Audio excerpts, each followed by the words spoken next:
हाँ, अच्छा आवाज़ देखो जा रही है हमारी।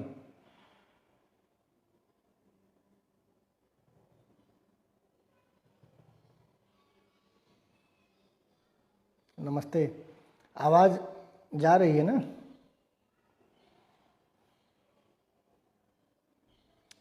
नमस्ते अजय, बहुत खुश रहिए। लिख दीजिए ज़रा कि मेरी आवाज़ आप लोगों तक पहुंच रही है ना? सभी का सादर अभिवादन है, स्वागत है। क्योंकि अच्छी बात, ठीक है। तो क्योंकि भाई देखिए इसमें लाइव आने में हाँ आवाज़ आ रही, इसकी सूचना आपने दे दी है और बहुत अच्छी बात है। इसमें ऑनलाइन आने में यही सबसे महत्वपूर्ण चुनौती होती है कि कभी आवाज़ नहीं आती है तो कभी जो है कोई और दिक्कत है। सिर्फ तो ये वन साइडेड कम्युनिकेशन है, आप केवल सुनते हैं। तो बहरहाल और लोगों को जुड़ने देते हैं तो फिर हम लोग प्रेमचंद की दलित चेतना के अंतर्विरोध विषय पर आज कुछ थोड़ी बातचीत करेंगे और औपचारिक तौर पर मैं फिर बात शुरू करूंगा। अभी 1-2 मिनट वेट करते हैं। राहुल गौड़ बहुत बहुत धन्यवाद बताने के लिए। साथी अजय जुड़े हुए हैं, खुशी शर्मा, जो लोग भी मुझे देख रहे हैं अथवा इस लाइव से जुड़े हुए हैं, मैं उनका तहे दिल से यहाँ हार्दिक स्वागत कर रहा हूँ।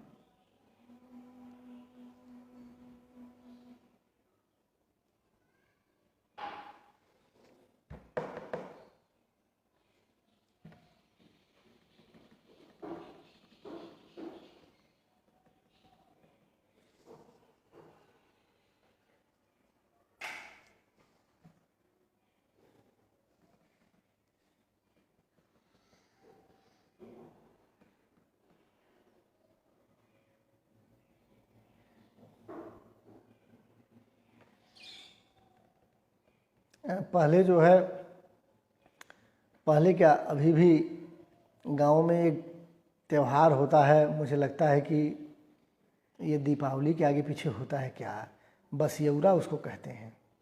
तो उसमें जो है घर में तमाम तरह के पकवान वगैरह बनते हैं। द्वार पर फिर वो चने उने का क्या, वो मिट्टी का पुतनी मिट्टी से लीप कर माताएँ घर में जो है कुछ पूजा वूजा करती हैं और बाद में जो बना रहता है खाना वगैरह, हाँ वो नाग पंचमी के आसपास मुझे लगता है। तो उसमें पंडित जी जो हैं जब तक होम नहीं कर लेते तब तक बच्चों को खाने को कुछ नहीं मिलता है। हम लोग भी बहुत इंतज़ार करते थे, पेट पकड़ कर बैठे रहते थे। और जब अच्छी चीज़ें बनती थीं तो बच्चों की भूख तो और हुमच्चा मारती है, आप सभी जानते हैं। तो इंतज़ार हम लोग करते थे कि पंडित बाबा कब आई हैं और कब होमवर्क करी हैं।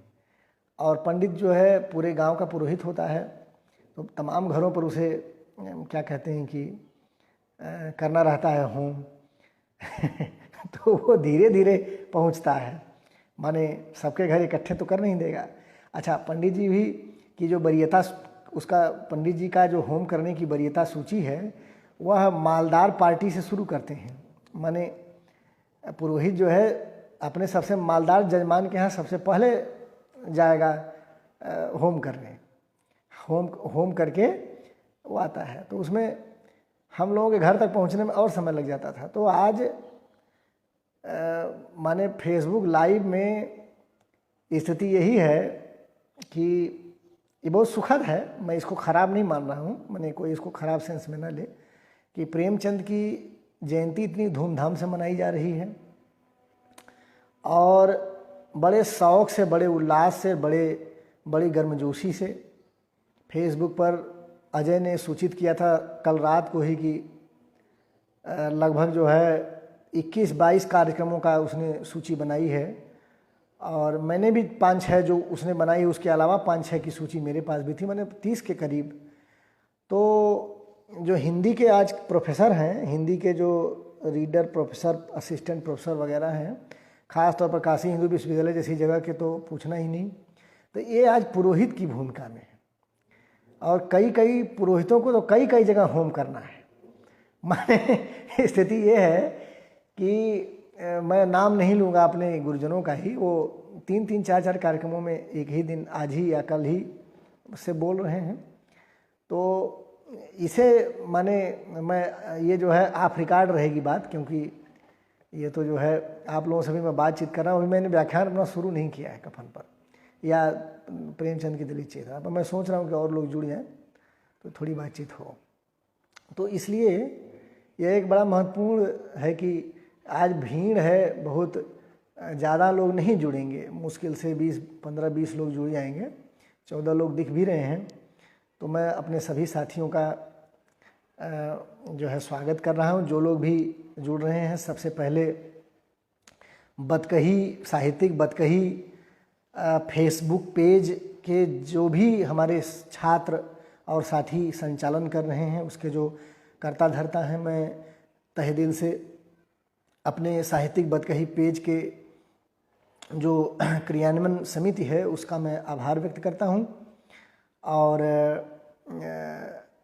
और जो भी मित्र मुझे जो है इस मुद्दे पर, प्रेमचंद की दलित चेतना के अंतर्विरोध जैसे मुद्दे पर सुनने के लिए यहाँ जुड़ रहे हैं, मैं उनका भी हार्दिक स्वागत और सबका अभिवादन करता हूँ।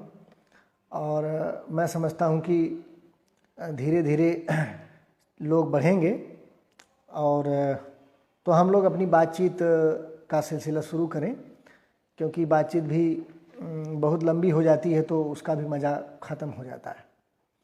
बातचीत बहुत लंबी ना होने पाए उसके लिए भी ज़रूरी है कि अब चीज़ें शुरू कर ली जाए। 9-10 लोग हैं जुड़े हुए जो दिख रहा है मुझे, तो ठीक है। देखिए, जब हम ये टॉपिक डिसाइड कर रहे थे तो अजय ने मुझसे पूछा कि माने साहित्यिक बतकही के साथियों ने पूछा कि क्या विषय रहेगा, माने प्रेमचंद से संबंधित कोई विषय। तो मैंने ये विषय तुरंत फुरत में बता दिया कि प्रेमचंद की दलित चेतना के अंतर्विरोध लिख दीजिए और कफन कहानी को केंद्र में रखकर बातचीत की जाएगी। तो दोस्तों, जब मैंने इस पर पढ़ना शुरू किया और इस मुद्दे पर गंभीरता से बल्कि विचार करना शुरू किया, सोचना शुरू किया, तो मैंने पाया कि प्रेमचंद की दलित चेतना में जो अंतर्विरोध जैसी बात है, इसमें 3 तरह की चीज़ें उभर कर आ गई। माने 3 लोगों के अंतर्विरोध उसमें शामिल हैं। सबसे जो ज़्यादा और बड़ा अंतर्विरोध है वह दलित विमर्श या दलित आलोचना का अपना आंतरिक अंतर्विरोध है। बहुत ही सघन अंतर्विरोध है। अगर इस बात को पढ़ने के लिए या जानने के लिए आप जो है बजरंग बिहारी तिवारी का कथादेश 2003 जनवरी 2003 में छपा हुआ एक लेख है, बहुत चर्चित लेख है, दलित साहित्य विमर्श में स्त्री। बजरंग बिहारी तिवारी का ये लेख है, कथादेश जनवरी 2013 में छपा था। उसको आप देखें, या वीरेंद्र यादव का तद्भव 13 के अंक में जो लेख था प्रेमचंद के निंदक। तो ये लेख आप पढ़ेंगे तो आपको पता चलेगा कि दरअसल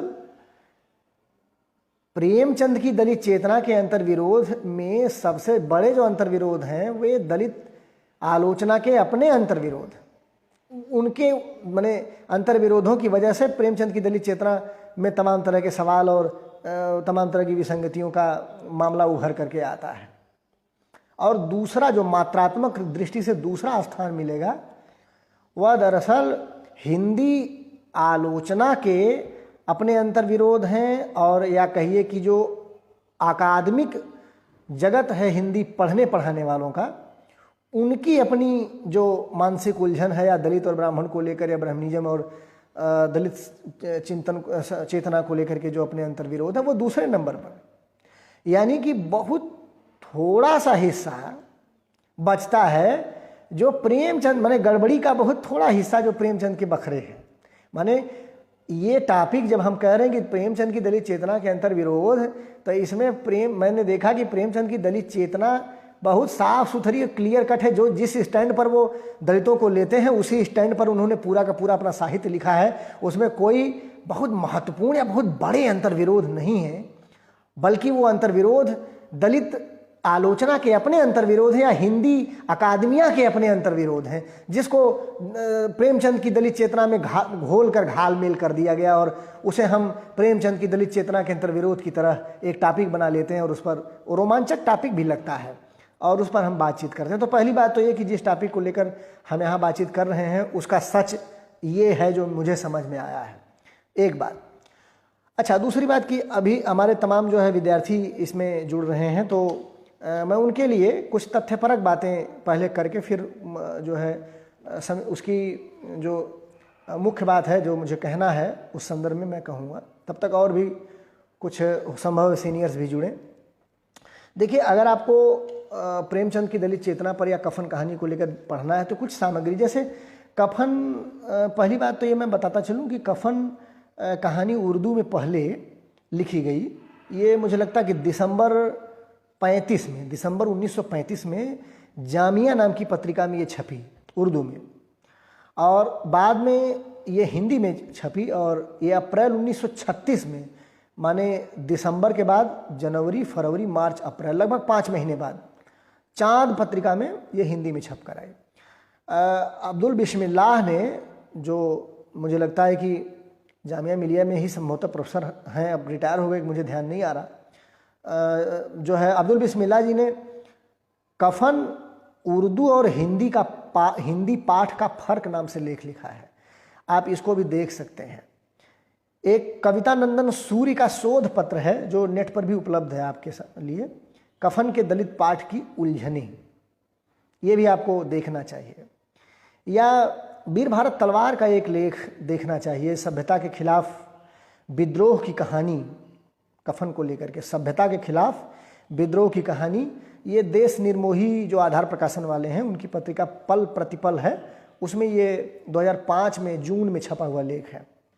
और आपकी धनिया नाम से एक लेख हंस 2006 में छपा था मैत्रेयी पुष्पा जी का, तो आप उसमें भी कफन कहानी के संदर्भ मिलेंगे और प्रेमचंद की स्त्री पात्रों को लेकर महत्वपूर्ण वो लेख है, पढ़ा जा सकता है, देखा जा सकता है। और जो सामंतों के मुंशी नाम से किताब थी वाणी प्रकाशन से डॉक्टर धर्मवीर की, जिसने सारा बवाल शुरू किया कफन को लेकर के, खास तौर पर जो मैंने पूरे बहस के मुद्दे में लेकर आया, तो वो जो किताब है उस किताब के प्रतिकार, मैंने उसके जवाब में तद्भव के 13वें अंक में वीरेंद्र यादव का बहुत व्यवस्थित और लंबा लेख है प्रेमचंद के निंदक, वो भी आप देख सकते हैं। और बजरंग बिहारी तिवारी के लेख का जिक्र मैंने कर दिया है, दलित साहित्य विमर्श में स्त्री, ये कथादेश जनवरी 2003 में छपा था।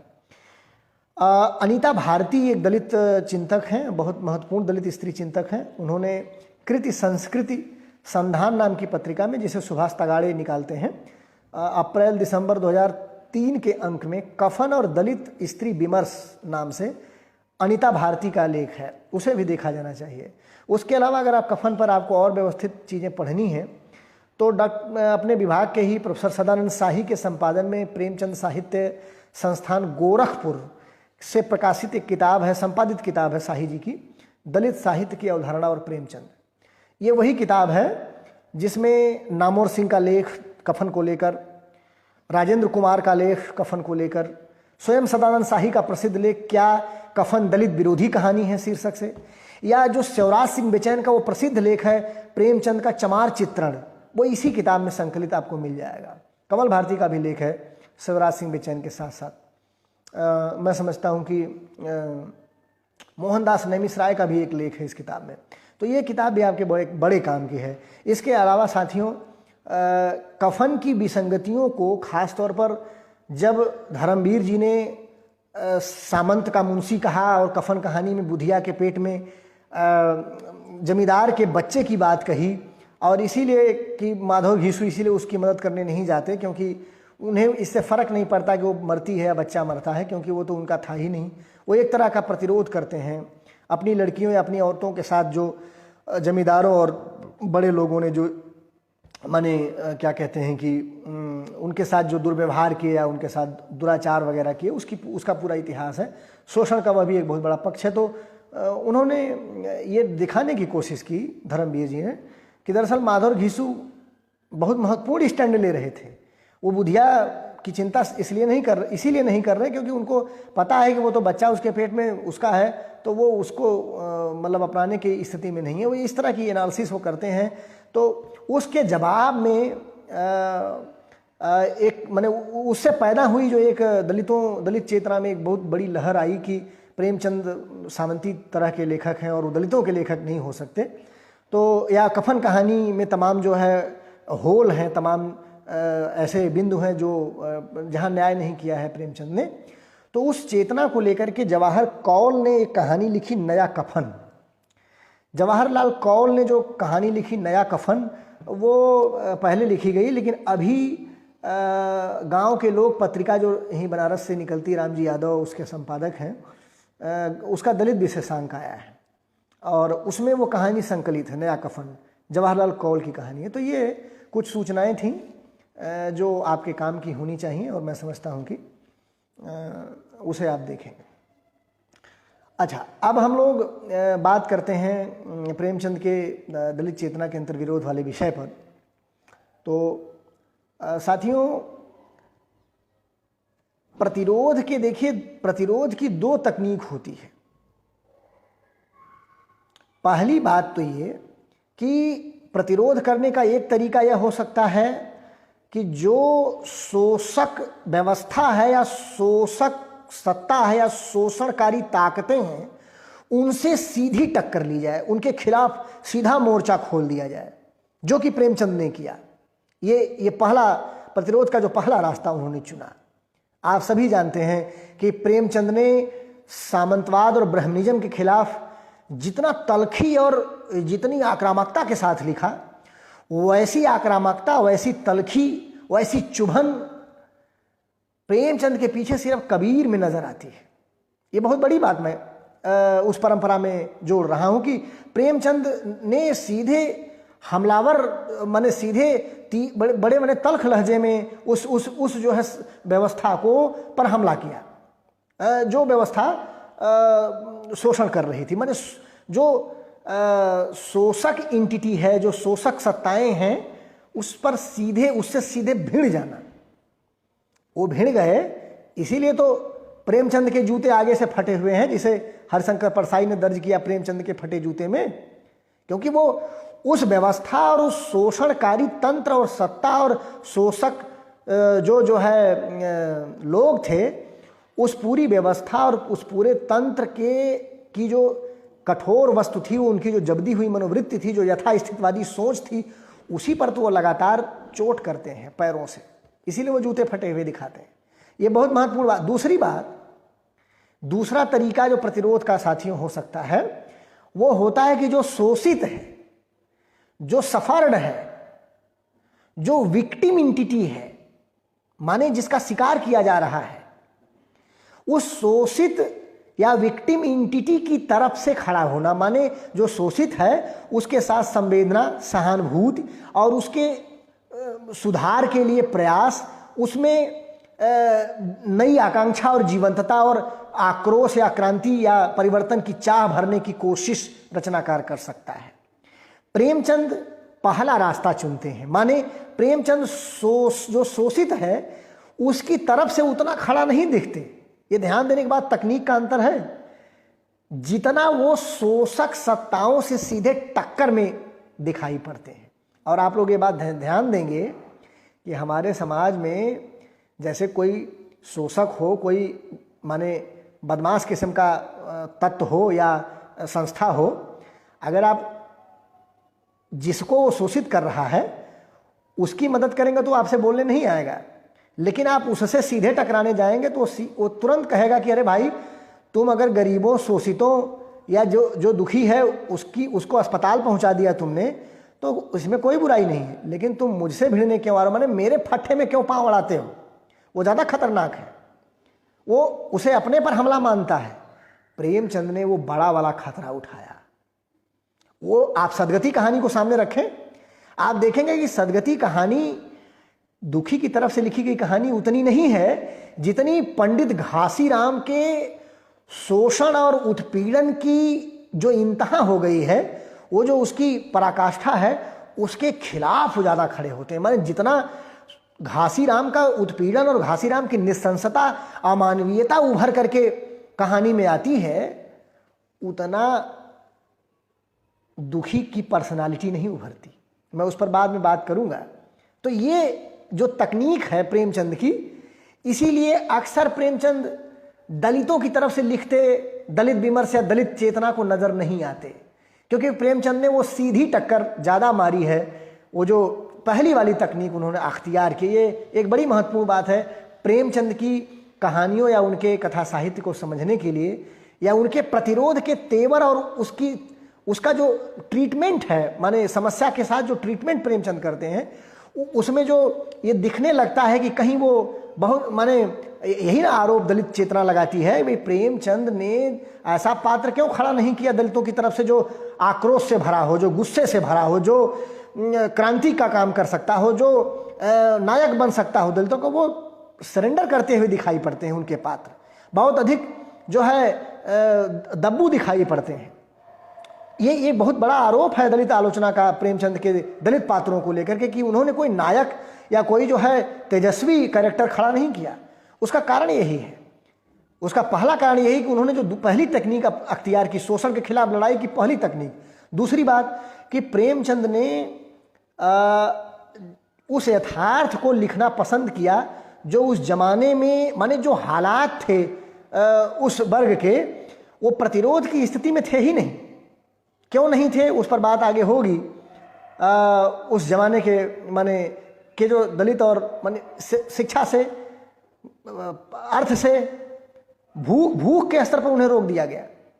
आप कल्पना करिए कि जिसको खाने के लाले पड़ जाए, माने आप ध्यान देंगे तो जैसे गोदान में होरी की अंतिम इच्छा थी कि एक गाय पाल ली, माने मर्जाद के साथ मोटा झोटा खाना, मोटा झोटा पहनना और मर्जाद के साथ रहना उसका जीवन का लक्ष्य है। और एक लालसा थी कि वो गाय पाल ले, बच्चों को दूध दही मिलने लगे। उसी तरह कफन कहानी में आप ध्यान से पढ़ेंगे तो आखिरी में जब वो सब शराब पी लेते हैं तो अंत में वो कहते हैं कि हमारे जीवन की एकमात्र अभिलाषा थी भरपेट भोजन, जो कि उसने मर करके, जीते जी तो दो जग भरी रही थी, वो मर करके भी पूरा करती है बुधिया। तो कफन कहानी में जो अंतिम उनकी आकांक्षा, जीवन भर की जो आकांक्षा है, वह है भरपेट भोजन। आप सोचिए कि जो पीढ़ी, जो वर्ग पूरी जिंदगी जी जाता है और भरपेट भोजन के लिए तरसता रहता है, जो भूख के स्तर पर हमारे समाज की उस वर्ण व्यवस्था और माने सामंतवादी व्यवस्था ने एक पूरे जनसंख्या के 1/4 भाग को भूख के लेवल पर ही रोक दिया। आप जानते हैं कि जिसका पेट नहीं भरेगा तो उसका संस्कृतिकरण भी नहीं होगा, संस्कृति में उसके योगदान की बात ही नहीं उठ पाएगी, उसका इतिहास ही नहीं बन पाएगा, उसके संघर्ष की कहाँ हम बात कर पाएंगे। तो इतिहास विहीन कर देना और उनकी भाषा, उनकी सभ्यता, उनका इतिहास, उनका योगदान ये आ ही ना पाए, इसके लिए भूख के स्तर पर ही उन्हें पूरी साजिश के तहत 1.25 सेर गेहूं में विप्र महाराज जो हैं, पूरी साजिश के तहत वो चाहते तो वो तगाजा करके गेहूं ले सकते थे, पर वो शंकर कहता भी है कि अरे पंडित जी आप ले लिए होते, हमने तो कई बार आपको ज़्यादा दिया। लेकिन वो पूरी साजिश के तहत अपने शिकार को फंसाते हैं। क्यों? क्योंकि भूख के लेवल पर उन्हें खाने जीने में ही उन्हें समेट देना है, ये पूरी साजिश है। तो फिर ऐसी दशा में उनसे प्रतिरोध और माने उनके उस लेवल पर जाने की संभावना ही प्रेमचंद के दौर में या समय में नहीं दिखा। उस घनघोर सच को प्रेमचंद दर्ज करते हैं। ये बड़ी महत्वपूर्ण बात दो है, जिसके नाते जो है उस तरह की स्थितियां दिखाई पड़ती। लगता है वो प्रेमचंद दलितों की तरफ से नहीं लिख पा रहे हैं वो, लेकिन उसका कारण यह है कि उन्होंने जो शोषक सत्ताएं हैं उस पर सीधी मुठभेड़ उनसे वो करते हैं। एक बात साथियों, दूसरी चीज ये कि कफन जैसी कहानी अचानक नहीं लिखी गई। माने कफन में जो माधव घीसू की अकर्मण्यता है, या जो कामचोरी है, या जो बहानेबाजी जैसा उनका व्यक्तित्व है, ऐसा नहीं है कि प्रेमचंद के यहाँ कफन अचानक आ गई। आप अगर ध्यान से देखेंगे तो ये इस प्रक्रिया की, माने अकर्मण्यता, कामचोरी और बहानेबाजी की जो प्रक्रिया है, वह किसान से मजदूर बनते जो प्रेमचंद के पात्र हैं, उनके यहाँ पूस की रात जैसी कहानी या सवा सिर गेहूं जैसी कहानी में वो सिलसिला शुरू हो चुका था। आप सभी जानते हैं कि पूस की रात कहानी में हल्कू अंततः टूटता है। ये ध्यान देने की बात है कि वो अपनी भरसक वो संघर्ष करता है, खेती किसानी करने की कोशिश करता है, जूझता है, लेकिन आखिरकार जब वो हारता है उस व्यवस्था से और उस पूरी परंपरा माने उस पूरी व्यवस्था के उस पूरे जाल में फंसता है, तो अंततः वो गिव अप करता है, छोड़ देता है। और वो खुश है अंदर अंदर कि चलिए अब कम से कम ठंडी में सोना तो नहीं पड़ेगा। वो इस बात को महसूस करता है कि अकर्मण्यता की रस्सियां उसको बांध लेती हैं जब वो ठंडी में उठना नहीं चाहता। वहां प्रेमचंद ने लिखा कि लगता है कि अकर्मण्यता की रस्सियों ने उसे जकड़ रखा है।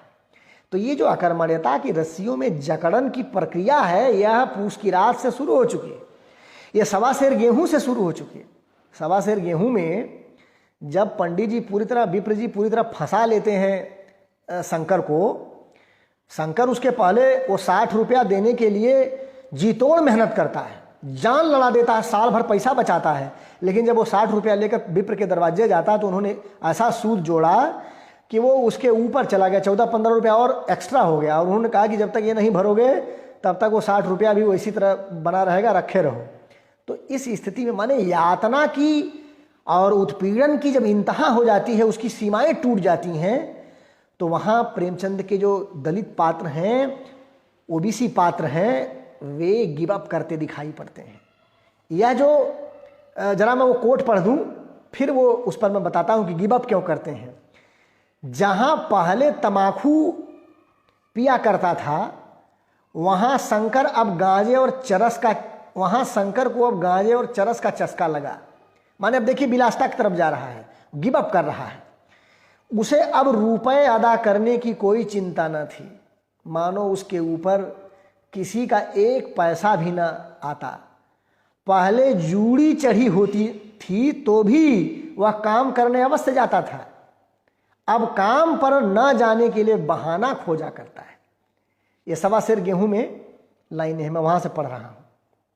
माने पहले जूड़ी होने पर भी वो काम पर जाता था, अब काम पर न जाने के लिए बहाना खोजा करता है।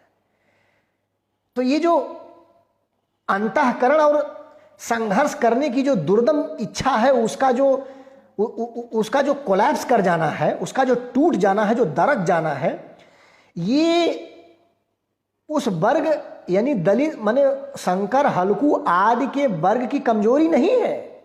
ध्यान दीजिएगा, यह उनके आत्मविश्वास का जो टूटन दिखाते हैं प्रेमचंद, इसको दलित चेतना ने या तमाम पाठों में कहा गया कि अरे भाई इतना कमजोर पात्र कैसे हो सकता है।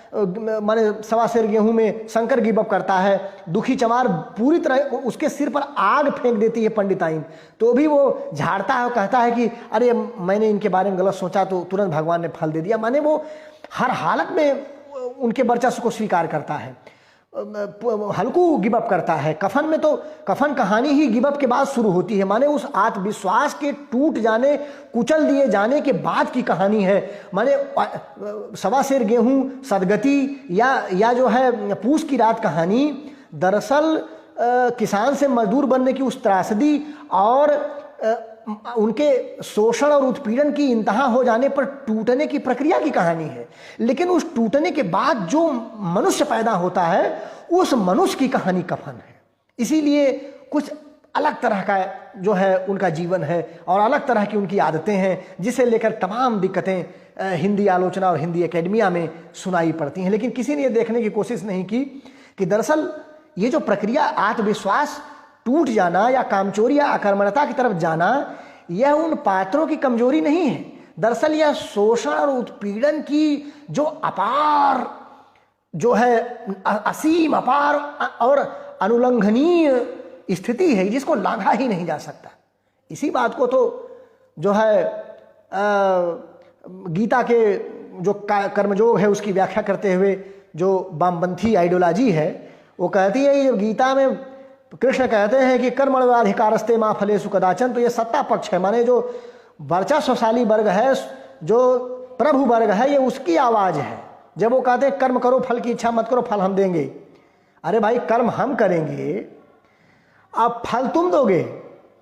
कर्म हम करेंगे तो हम ही अपने मजदूरी भी निर्धारित करेंगे, ये उसका इंटरप्रिटेशन है।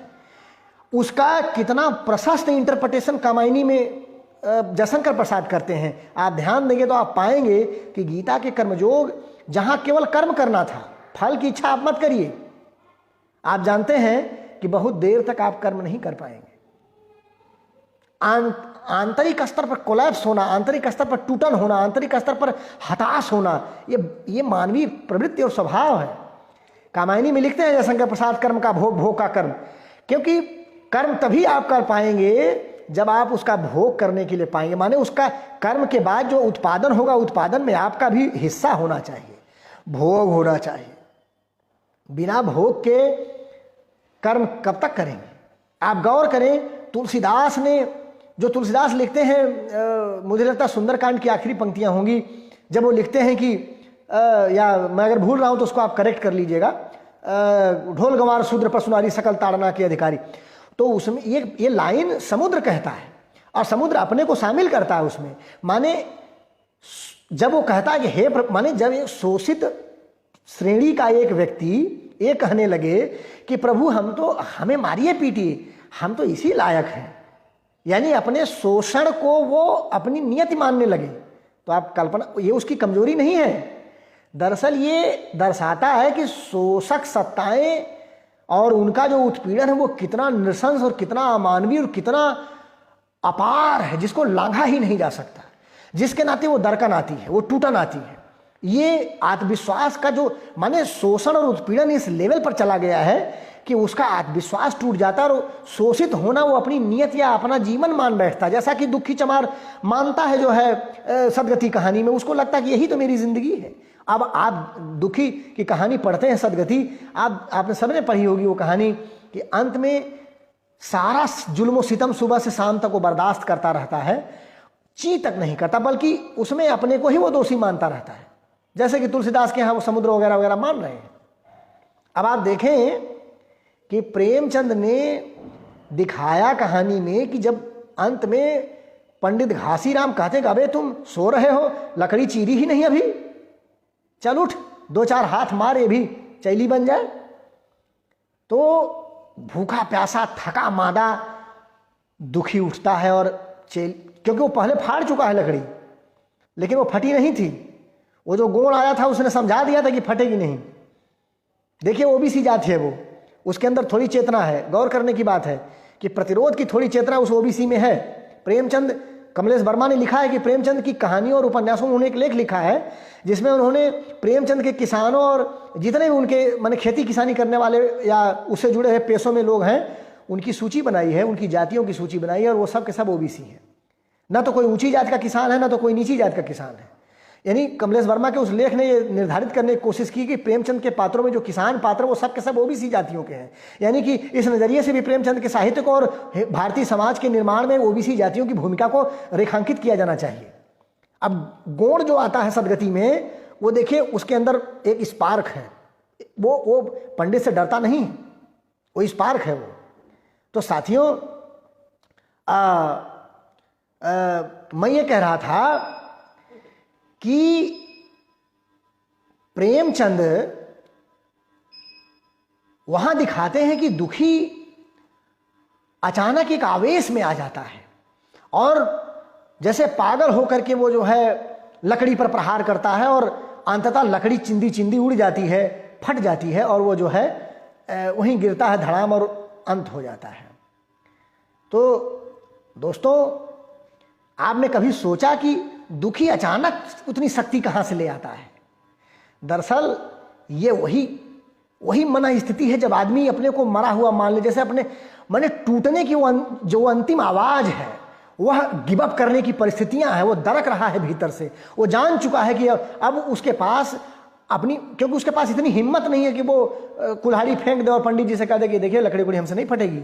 वो ये नहीं कह पाता। ये जो उसका आवेश है वो जैसे अपने आप से गुस्सा है, अपने आप से खफा है और अपने शोषण की उस पूरी परंपरा से खफा है और वो जानता है कि मुझे मिट जाना है। वो गिव अप करता है और खुद को खत्म करता है।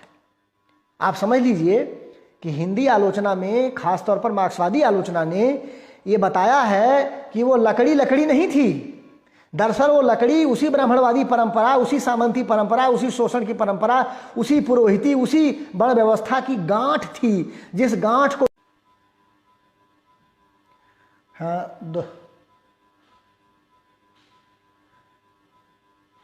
देखिए, अगर आप लोग जुड़ सकें। अजय देखो क्या आवाज़ मेरी जा रही है?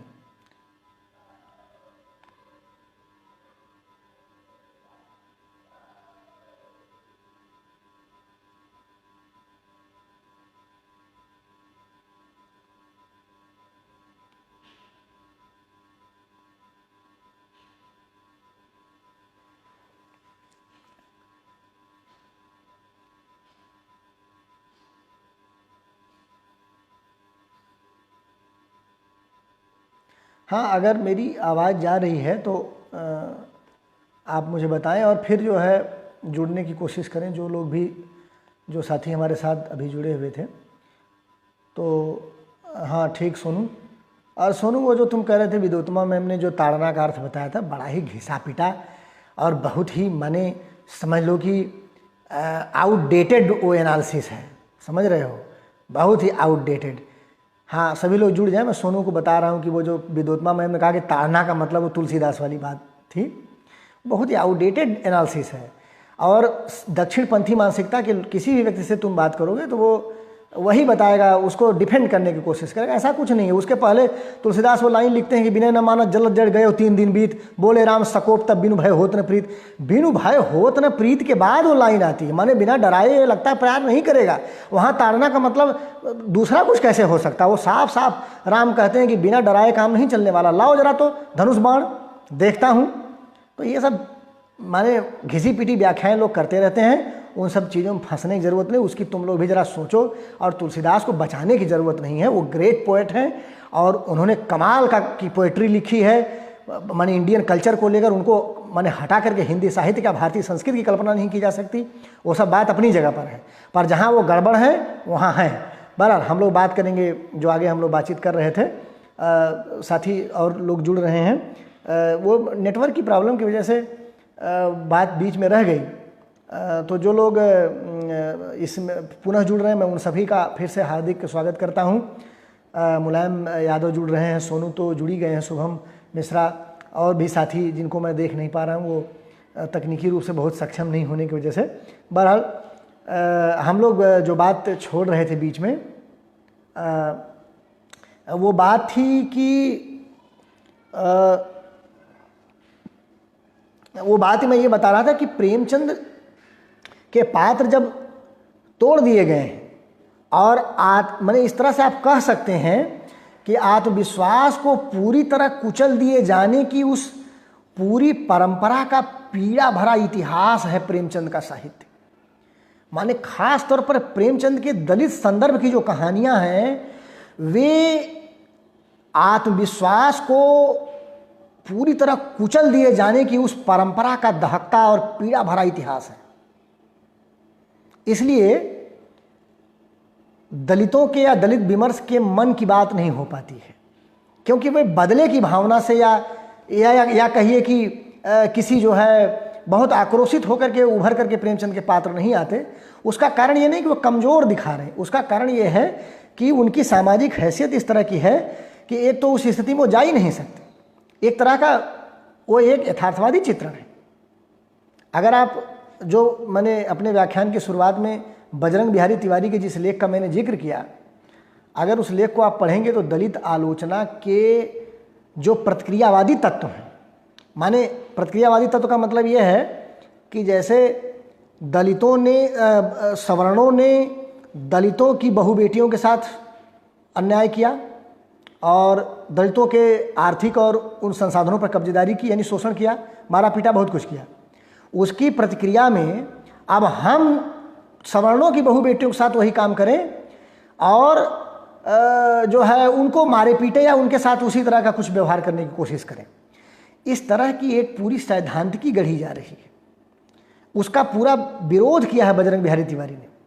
और आप देखेंगे और बहुत ही प्रामाणिक तरीके से वो लेख बहुत कथा देश में जो 2003 में छपा था उससे जिक्र मैंने अभी शुरुआत में किया था, और वो नेट पर भी उपलब्ध है, आप पढ़ सकते हैं।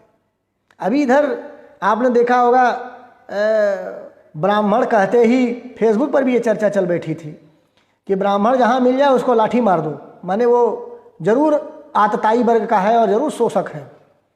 यह एक बहुत ही कुंठित, विखंडित, बेकार किस्म की दृष्टि और आइडियोलॉजी है, जिसका न तो प्रेमचंद समर्थन कर रहे थे न तो कबीर समर्थन कर रहे थे। आपको सिर्फ एक नन्हा सा उदाहरण देता हूँ। प्रेमचंद ने कबीर ने कहा, पंडित बाद बदनते झूठा, कहा ना, माने पंडित बाद माने ब्राह्मणवाद की सब बातें झूठी हैं। एक दूसरी जगह वो कहते हैं, जो सबने पढ़ा है, आप सबने पढ़ा है, कि ढाई आखर प्रेम का पढ़े सो पंडित होए। पंडित शब्द का दो जगह प्रयोग देखिए, एक जगह नकारात्मक अर्थ में, एक जगह सकारात्मक अर्थ में। ढाई आखर प्रेम का पढ़े सो पंडित होए, यहाँ पंडित अच्छी बात, पंडित होना अच्छी बात है इसमें कहीं। तो कबीर का पूरा लिटरेचर आप पढ़ें, प्रेमचंद का लिटरेचर पढ़ें। प्रेमचंद ने धर्म के पाखंड के खिलाफ लिखा, ब्राह्मणिज्म के पाखंड के खिलाफ लिखा। ब्राह्मण के बिल्कुल विरोधी प्रेमचंद नहीं है। प्रेमचंद ने बड़े घर की बेटी जैसी कहानियां भी लिखी। बड़े घर की बेटी सवर्णों के घर की कहानी है, वो दलितों के घर की कहानी नहीं है। कहने का मतलब, ये जो बड़े लेखक हमारे रहे हैं वो न धर्म के विरोधी थे, न ब्राह्मणवाद के विरोधी थे, न ब्राह्मण के विरोधी थे, या किसी जात के विरोधी नहीं थे। उन्होंने प्रेमचंद के बारे में, अभी कल ही कमलेश वर्मा कह रहे थे कि प्रेमचंद ने जहां अन्याय देखा, जिस वर्ग के साथ अन्याय हो रहा था, उसकी तरफ से वो लिखने लगते हैं। माने हर तरह के अन्याय के खिलाफ प्रेमचंद खड़े होते हैं। जिसको न्याय की जरूरत है उसकी तरफ से वो लिखते नजर आएंगे आपको। तो इस तरह प्रेमचंद को आप पढ़ेंगे तो आपको पता चलेगा। और इसीलिए मैं कह रहा था शुरू में कि जो प्रेमचंद की दलित चेतना को लेकर समस्याएं हैं, वो समस्याएं प्रेमचंद की कम, दलित आलोचना की ज़्यादा हैं। वो अंतर विरोध उसके अपने ज़्यादा हैं।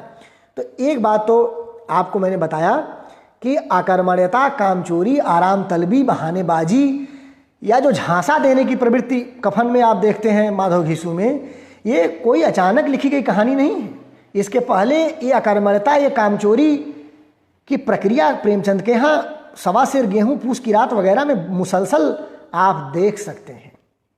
तो दोस्तों, एक बात तो जो मुझे कहनी थी वो पूरी हुई कि इसको आप अचानक लिखी गई कहानी ना समझें, उसकी पूरी परंपरा मौजूद है वहाँ। दूसरी जो बात इस सिलसिले में मैं कहना चाहूँगा कि इसीलिए प्रेमचंद के जो पात्र हैं, जो एक बात छूट रही थी कि प्रेमचंद के पात्र आपको गिव अप करते हुए, दलित पात्र गिव अप करने का मतलब छोड़ते हुए, हताश होते हुए दिखाई पड़ते हैं। तो उसका अर्थ ये ना समझा जाए, जो कि हमने अपनी एकेडमिया में प्रचारित कर रखा है, कि वो कमज़ोर कैरेक्टर है। कमज़ोर कैरेक्टर नहीं है, वो बहुत दूर तक लड़ते हैं। क्या शंकर लड़ता नहीं है? बिना लड़े वो गिव अप करता है? क्या दुखी ने वो पूरी यातना बर्दाश्त नहीं की अपने स्तर पर?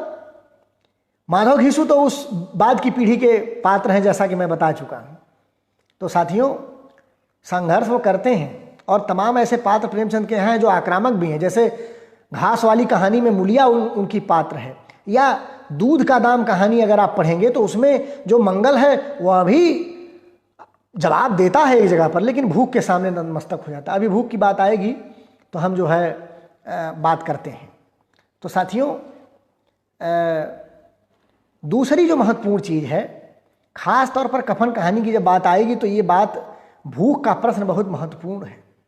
वो इसलिए क्योंकि प्रेमचंद के कफन कहानी के पात्रों को अमानवीय तक बताया गया, जबकि सच्चाई ये है कि अकर्मण्य होना, कामचोर होना, या आराम तलब होना, या बहानेबाज होना, यह अमानवीयता के लक्षण नहीं है। कि है? नहीं है। अमानवीय होना अकर्मण्य होना नहीं है। बहानेबाज होना, झांसा देने वाला, यह अमानवीय होना थोड़ा ना है। संवेदनहीनता और अमानवीयता अलग चीज है। तो क्या प्रेमचंद के माधव घीसू अमानवीय और संवेदनहीन होते हैं?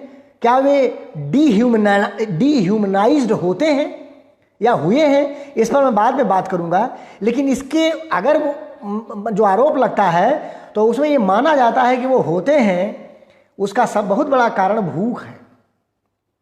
माने भूख की त्रासदी कितनी बड़ी हो सकती है जिसके नाते वे असंवेदनशीलता के स्तर तक चले जाते हैं। माने घर में बुधिया छटपटा रही थी और वे आलू खा रहे थे, और दूसरा घर में उसकी लाश पड़ी थी और वे खाना खा रहे थे, भरपेट भोजन कर रहे थे। ये प्रश्न तो ये माने जवाब दिया जाता है। तो इस पर जो दलित चेतना है वो कहती है कि भूख इतनी बड़ी चीज़ नहीं हो सकती कि कोई चमार या कोई शूद्र या कोई दलित जो है वह अपने प्राणी, अपने परिवार का दुख सुख में शरीक होना छोड़ देगा। ये सरासर गलत बात है। भूख इतनी बड़ी चीज़ नहीं हो सकती, ये उसके खिलाफ कही गई बात है, दलित माने आलोचना की तरफ से या उसकी तरफ से, माने जो भी कहा जाता है। लेकिन आप अगर गौर से देखें भूख के मसले पर प्रेमचंद के संदर्भों से मैं बात करता हूं। देखिए, एक कहानी है जिसका अभी मैं जिक्र कर रहा था, दूध का दाम। दूध का दाम में जब जो है मंगल और उसको जो महेशनाथ जो जमींदार थे, जिसका बच्चा सुरेश था, दोनों एक ही उम्र के लगभग थे। सुरेश को मंगल की माँ ने मुझे लगता है कि उसका नाम मैं भूल रहा हूँ, भंगी जाति की है, वो जो है दूध पिलाकर पालती है।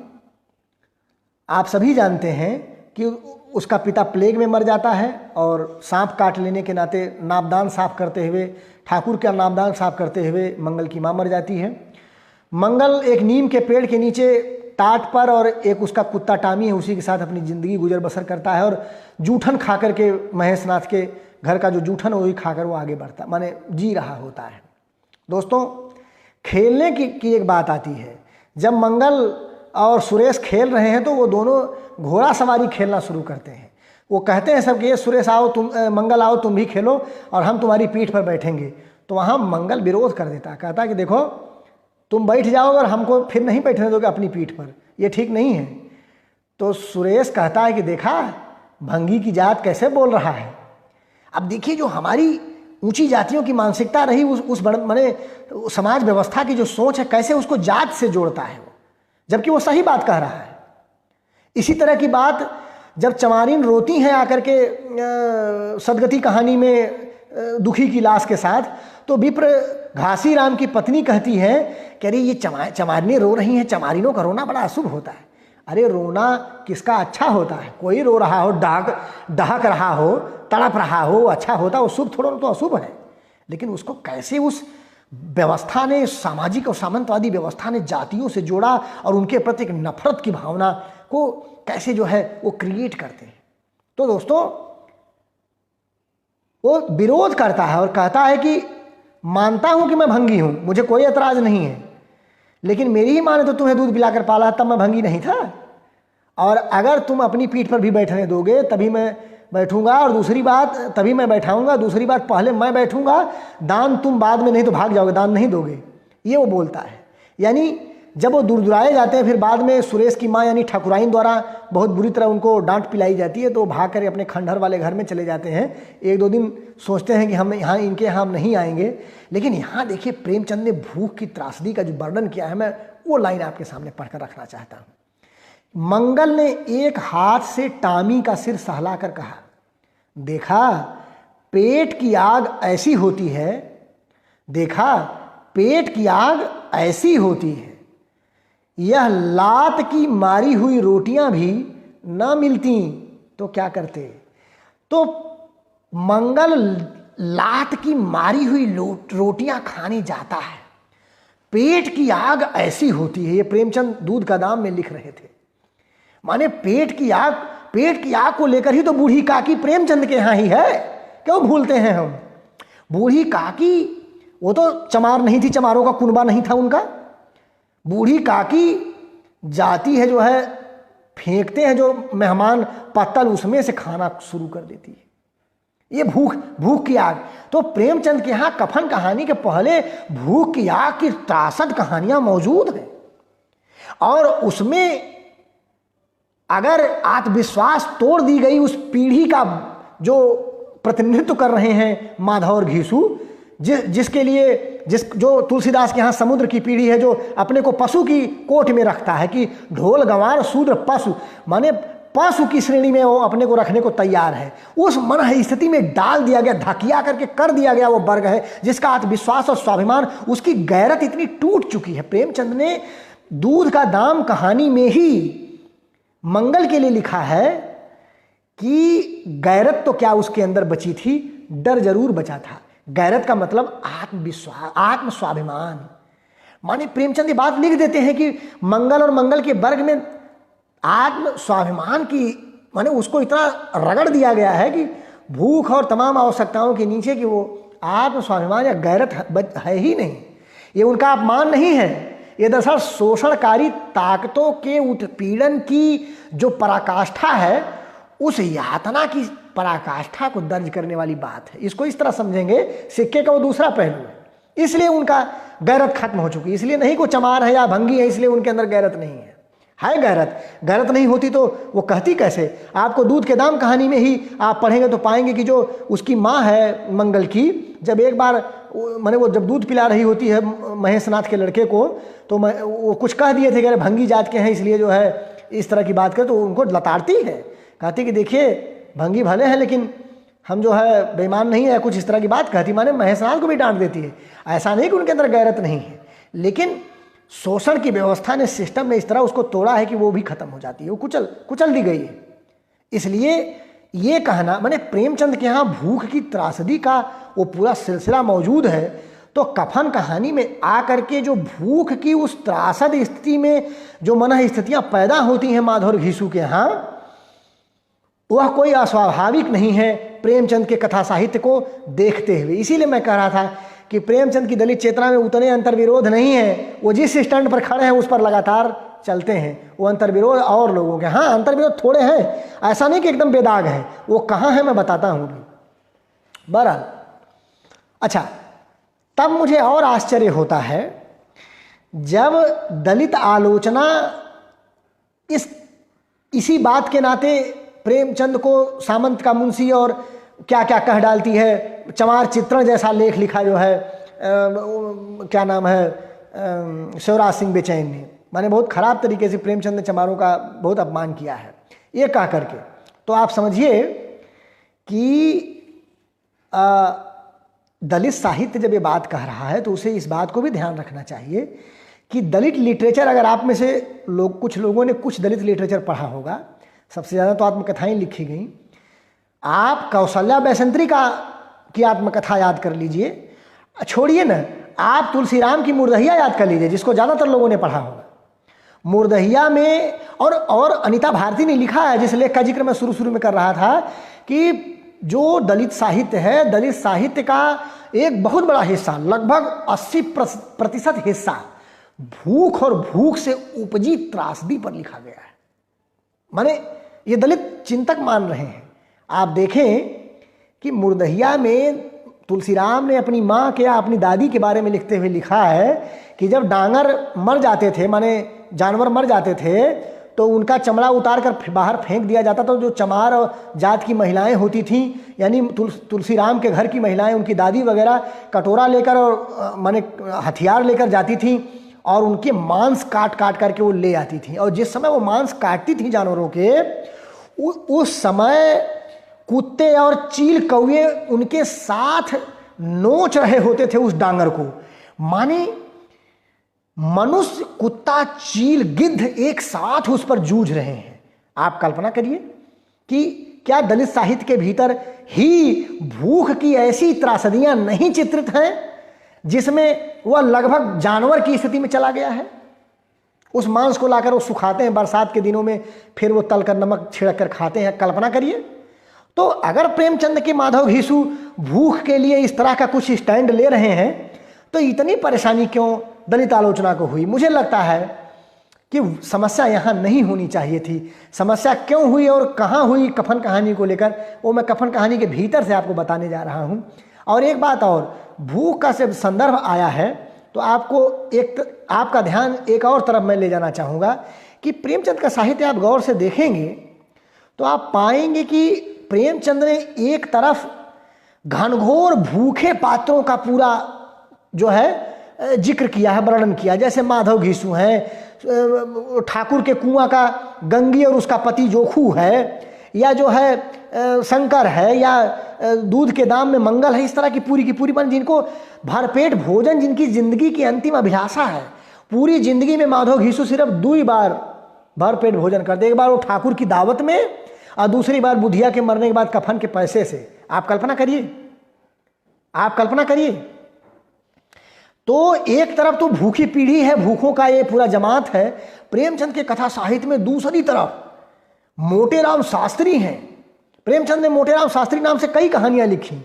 इवन उन्होंने कई दूसरी कहानियों में भी मोटेराम शास्त्री के पात्र को, जो बड़ा खभोर पंडित है, दावत उड़ाने में नंबर 1 है। और वहाँ प्रेमचंद की कहानी आप कफन पढ़ लीजिए।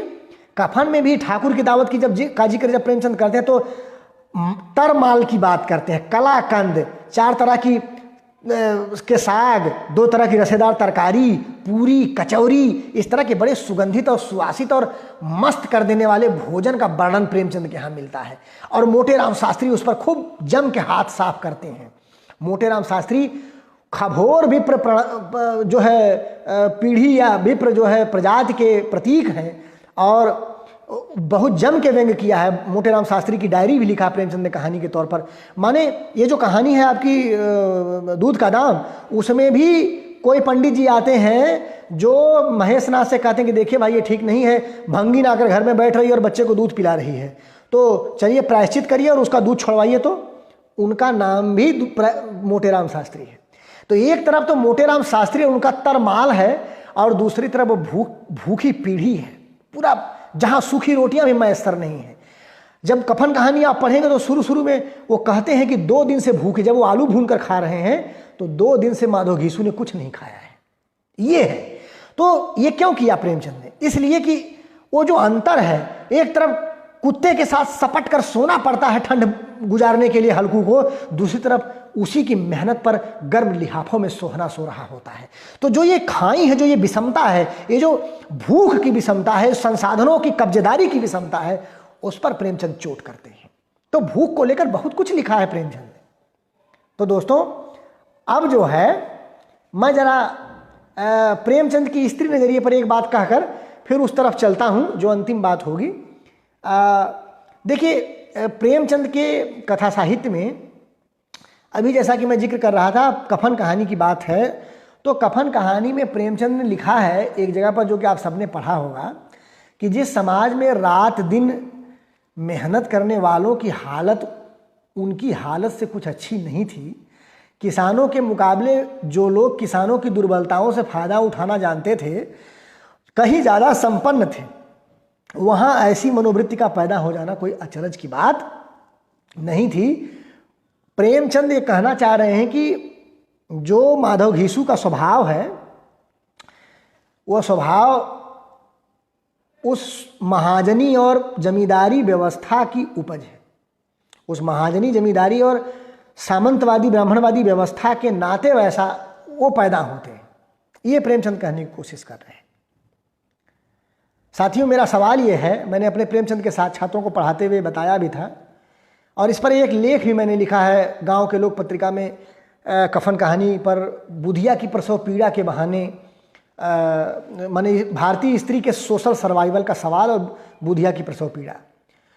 उस लेख में मैंने ये बात उठाई है कि जिस समाज व्यवस्था की दर्दनाक उपस्थिति या जिस समाज व्यवस्था के उत्पाद के तौर पर माधव घीसू के आचरण को या माधव घीसू के कैरेक्टर को प्रेमचंद दिखा रहे हैं, क्या वही व्यवस्था या क्या उसी तरह की व्यवस्था में बुधिया और मुन्नी, माने पूस की रात की मुन्नी नहीं है? आखिर बुधिया और मुन्नी के लिए बुधिया की बात क्यों करते हो?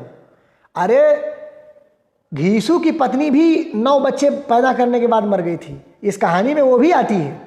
2 औरतें मरती हैं, एक बुधिया और एक उसकी सास, दोनों मरते हैं। आखिर उसकी सास के बारे में तो बहुत कुछ नहीं मिलता, लेकिन बुधिया कूट पीस कर, घास छील कर, बर्तन मांज कर माधव घीसू की घर में व्यवस्था की नींव डालती है, उनका दोजख भरती है, पेट भरती है, यानी वो तो अकर्मण्य नहीं हुई। तो यह सवाल है, बहुत तीखा सवाल है कि प्रेमचंद अपनी कहानी में जिस व्यवस्था को जिम्मेदार ठहरा रहे हैं माधव घीसू की अकर्मण्यता के संदर्भ में, क्या उसी व्यवस्था की उपज बुधिया नहीं है? लेकिन बुधिया के पास वो विकल्प क्यों नहीं है? बुधिया के पास अकर्मण्य या कामचोर हो जाने का विकल्प क्यों नहीं है? यह एक बड़ा सवाल है, जिसको मैंने उस लेख में जवाब देते हुए कहा है कि दरअसल भारतीय समाज में जो स्त्री की निर्भरता है पुरुष के ऊपर, सामाजिक निर्भरता, ध्यान रखिएगा, भले सब काम वही कर रही है, लेकिन घर में मर्द का होना जरूरी है। आज भी हम लोग अपनी पीढ़ी में सुनते हैं कि जिस लड़की के भाई वही ना रहे तो वहाँ शादी वादी करने से बचना चाहिए, क्योंकि वो उच्छृंखल हो जाती है, माने दबाव में नहीं रहती है। ऐसा कहते हुए लोग आपको मिल जाएंगे। माने कि घर में मर्द का होना, थोड़ा दबाव में होना, यानी औरत की सुरक्षा के लिए, उसके सामाजिक मान्यता के लिए, स्वीकृति के लिए मर्द का होना जरूरी है। आड़ है वो औरत के लिए, कम से कम जिंदा रहने की उसको, माने ये जो हमारे समाज की स्थिति है, उस स्थिति में बुधिया जैसी स्त्रियों के सामने कामचोरी का विकल्प ही नहीं, उन्हें खटना ही खटना है, हाड़ तोड़ मेहनत करनी ही करनी।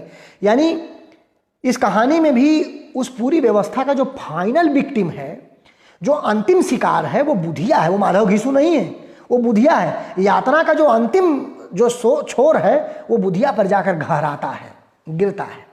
तो दोस्तों, ये तो स्त्री नजरिए से अगर आप कहानी को पढ़ें, और ध्यान दें कि जिस बुधिया के पेट में डॉक्टर धर्मवीर ने बच्चा जो है जमींदार का मान लिया था अपने पता नहीं कौन से महान विवेक के माध्यम से, आप जरा ध्यान दें, कभी इस पर किसी ने बात नहीं की कि आखिर बुधिया मरी क्यों। कहानी में सिर्फ प्रेमचंद एक जगह इशारा करते हैं कि बुधिया के माने मर गई और पेट में बच्चा मर गया था, बुधिया ठंडी पड़ गई और पेट में बच्चा मर गया। माने ऐसा लगता है कि पेट में बच्चा मर जाने से बुधिया मर गई।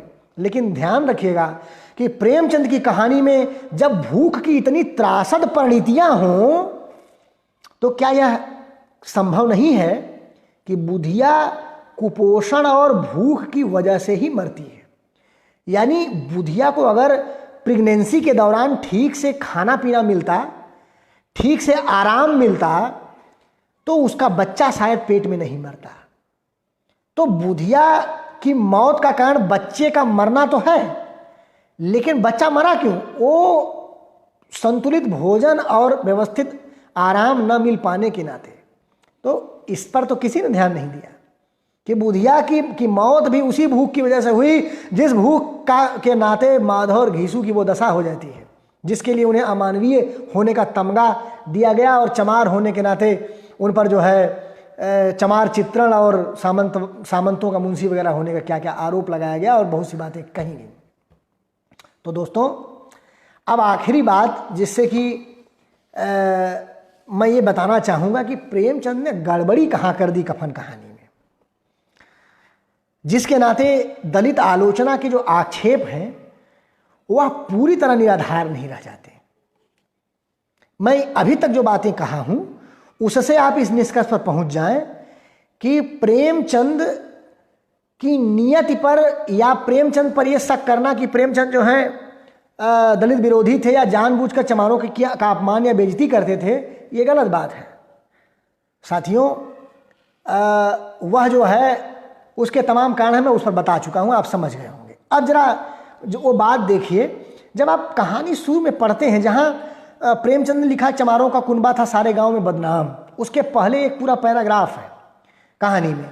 झोपड़ों के द्वार पर बाप और बेटा दोनों बुझे हुए अलाव के सामने चुपचाप बैठे हुए हैं और अंदर बेटे की जवान बीवी बुधिया प्रसव वेदना से पछाड़ खा रही है। रह रहकर उसके मुंह से ऐसे दिल हिला देने वाली आवाज निकलती थी कि दोनों कलेजा थाम लेते थे। ये प्रेमचंद लिख रहे हैं। अब आप हमें ये बताइए कि कलेजा दोनों जो थाम ले रहे हैं, ये क्या संवेदनहीन आदमी का लक्षण है? माधव और घीसू बुधिया की कराह और वेदना सुनकर अपना कलेजा थाम लेते हैं, माने वो हिल जाते हैं भीतर तक। ये मनुष्यता का लक्षण है, असंवेदनशीलता का नहीं। और ध्यान दीजिए, ये प्रेमचंद लिख रहे हैं। और उसके बाद डायलॉग आता है, घीसू कहता है कि मालूम होता है बचेगी नहीं, सारा दिन दौड़ते हो गया, जा देख तो आ।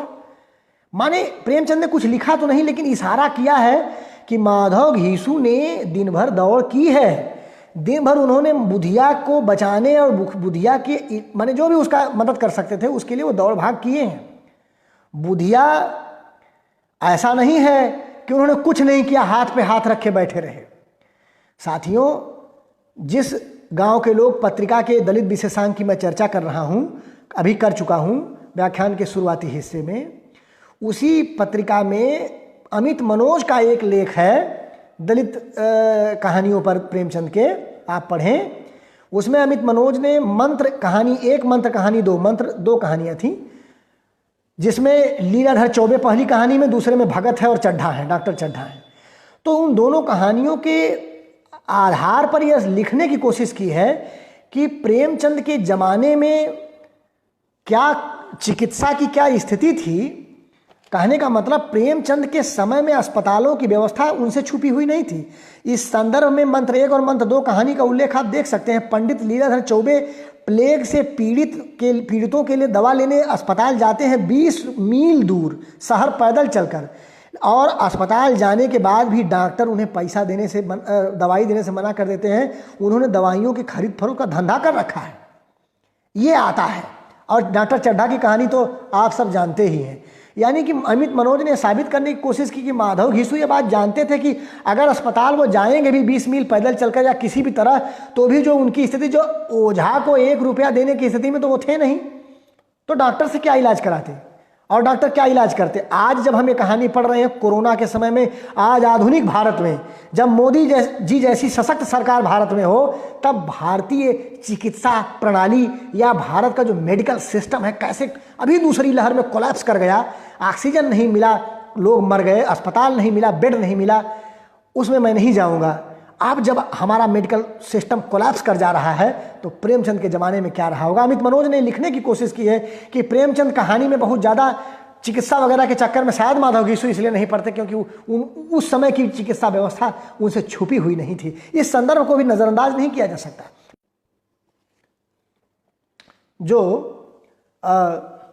जो पूरा का पूरा सिस्टम है, उस सिस्टम को मैं ये बताने की कोशिश कर रहा था कि प्रेमचंद ने कहानी की शुरुआत में एक तरफ तो कितना फिक्रमंद और चिंतित दिखाया है, दिन भर दौड़े हैं और उसकी चीख सुनकर, आवाज़ सुनकर उनका कलेजा मुंह को आ जाता है, और अंत में माधव चिढ़ता और कहता है कि मरना ही है तो जल्दी मर क्यों नहीं जाती, देख कर क्या करूं। ये कोई असंवेदनशील पंक्ति नहीं है, अपनेपन की इंतहा है। माने वो आगे कहता है कि उसका तड़पना और हाथ पांव पीटना मुझसे देखा नहीं जाएगा। यानी कि वो कैसे हम लोग अपने गांव में जब कोई बहुत पीड़ा में होता तो होता भगवान अब इन्हें उठा लीजिए, अब ये मर ही जाए तो ज़्यादा ठीक, मुक्ति मिल जाएगी, अब ये दर्द बर्दाश्त नहीं हो रहा है। तो कहानी की शुरुआत की पंक्तियों में प्रेमचंद माधव और घीसू को बेहद संवेदनशील दिखाते हैं, और कहानी के अंत में आइए, प्रेमचंद उनको जब वो शराब पी लेते हैं, शराब पीने के पहले वे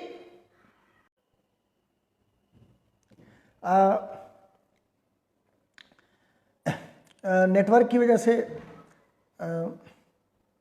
साथियों चीज़ें टूट जा रही हैं, और मैं बहुत इसके लिए आप सबसे क्षमा प्रार्थी हूं, और बात पूरी नहीं हो पा रही है। और अंतिम बात जो सबसे महत्वपूर्ण हम कहना चाह रहे थे, अगर आप कुछ साथी दोबारा जुड़ सकें तो मैं उस बात को पूरी कर दूं जो बात मैं कहना चाह रहा था।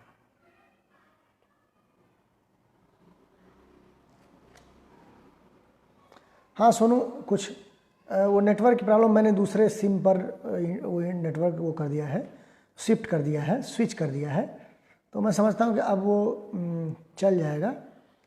बस थोड़ी सी बात, 2-4 मिनट और, 2-4 मिनट 5 मिनट और, वो बात ख़त्म पूरी हो जाएगी।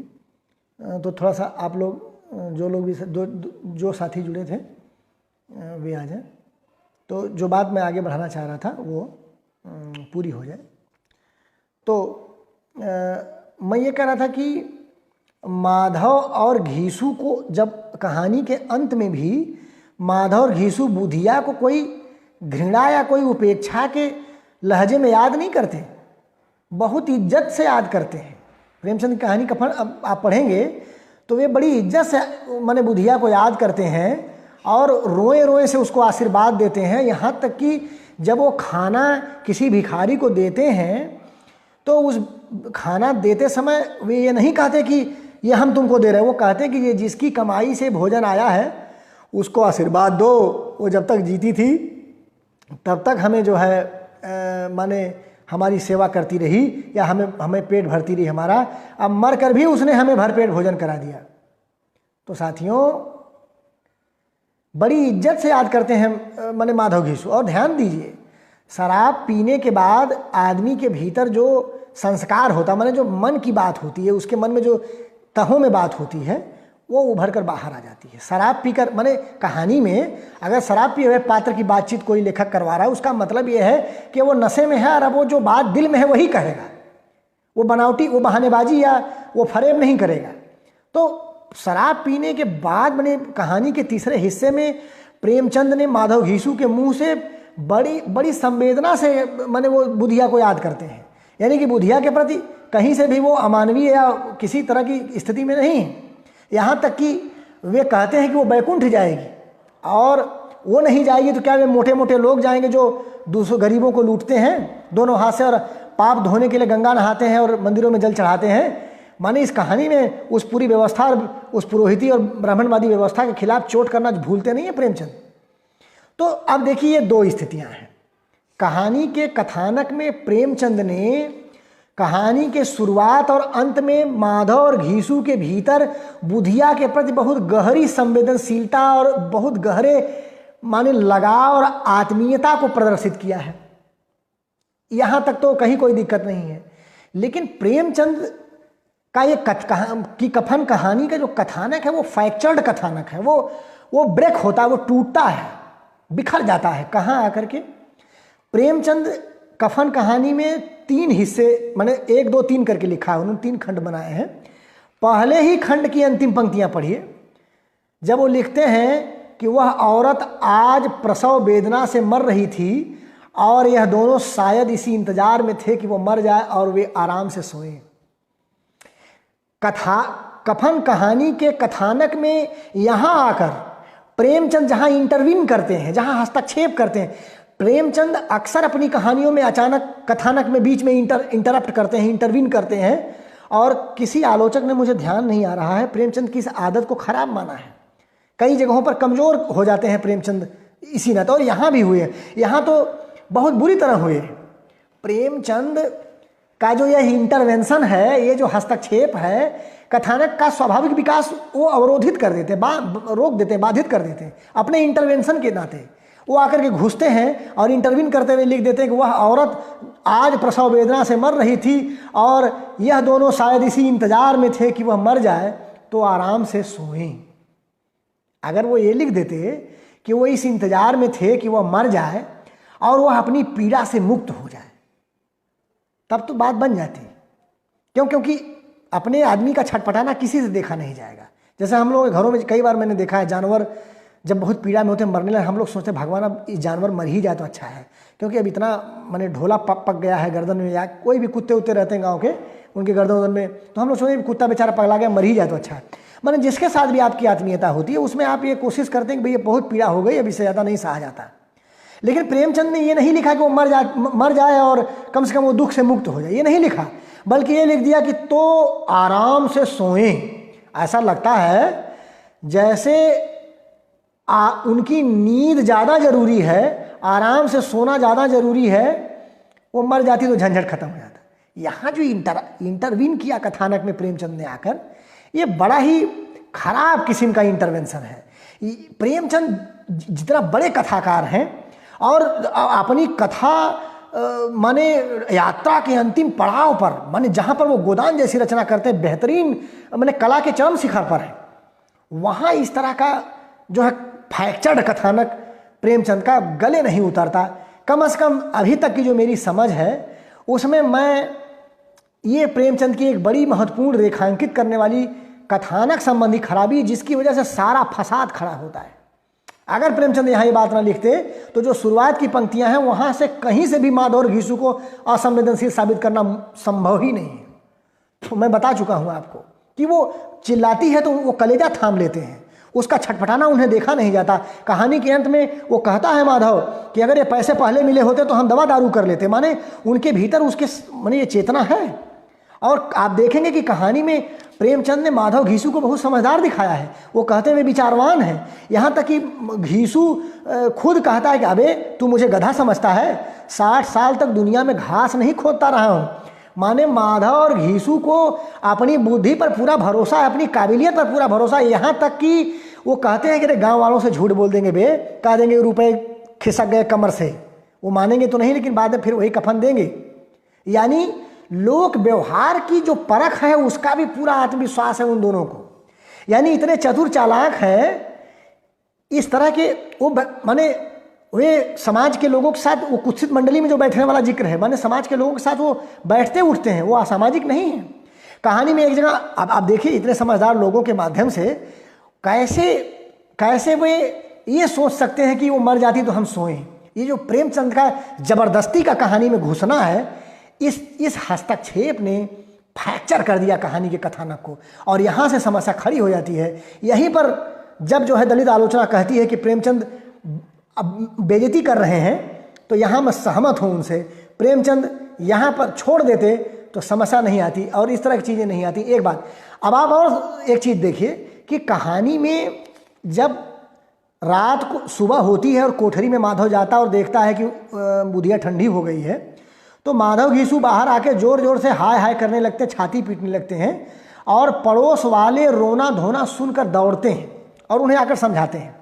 प्रेमचंद ये भूल जाते हैं कि आखिर जब सुबह माधव घीसू रोते हैं तब तो पड़ोस वाले बड़ा झट से आ गए, और जो रतिया को बुधिया माने पछाड़ खाकर गिर रही थी और चिल्ला रही थी, तब पड़ोसी कहाँ थे। जब आप जानते हैं कि चमार जाति के लोग ही जच्चा बच्चा के विशेषज्ञ थे, चमारिने ही जो हैं प्रसव करवाती थी, और चमारों का कुनबा हो, चमारों का गांव हो, परिवार हो, और आप जानते हैं कि वहाँ तो कोई न कोई हादिक महिला रही ही होगी।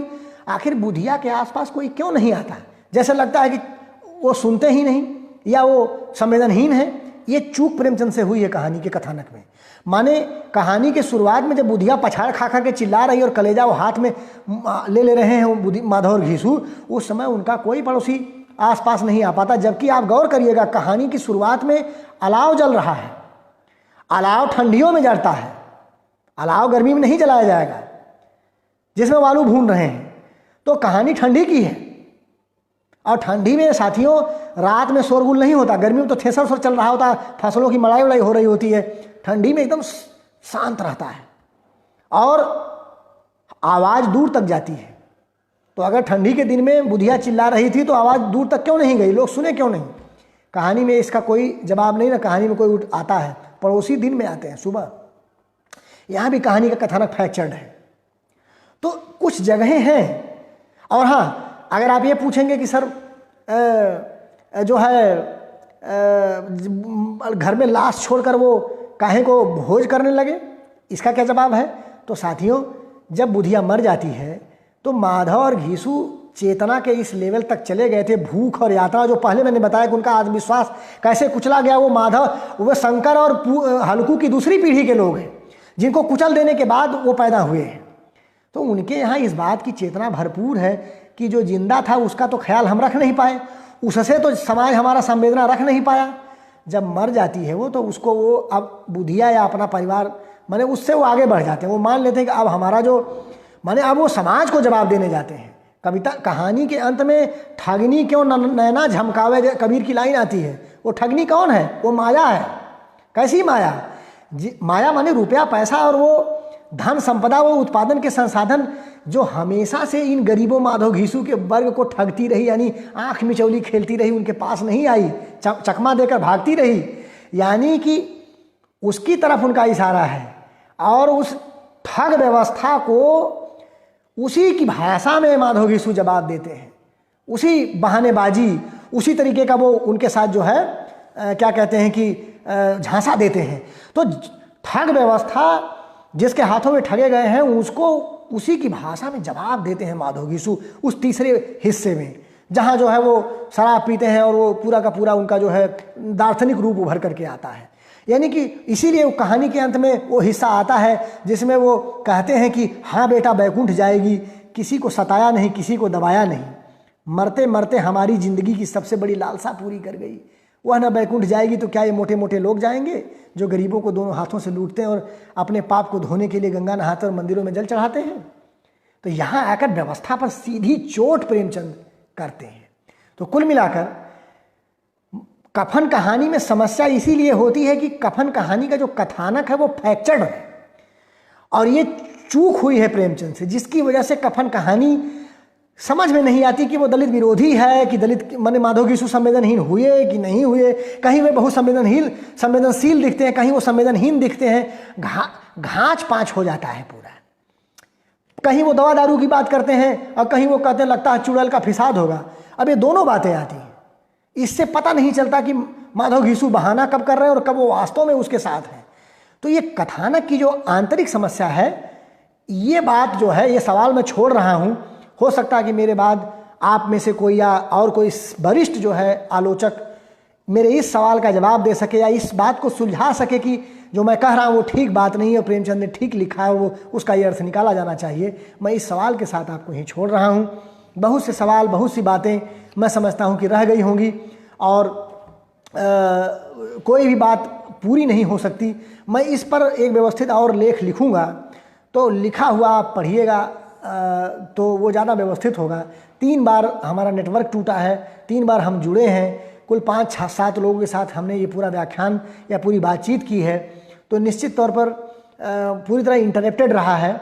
मैं उन सब चीज़ के लिए अपने सभी सुनने वालों से माफ़ी चाहूँगा और साहित्यिक बतकही के जो हमारे साथी हैं मैं उनका सब हार्दिक धन्यवाद ज्ञापित करूँगा।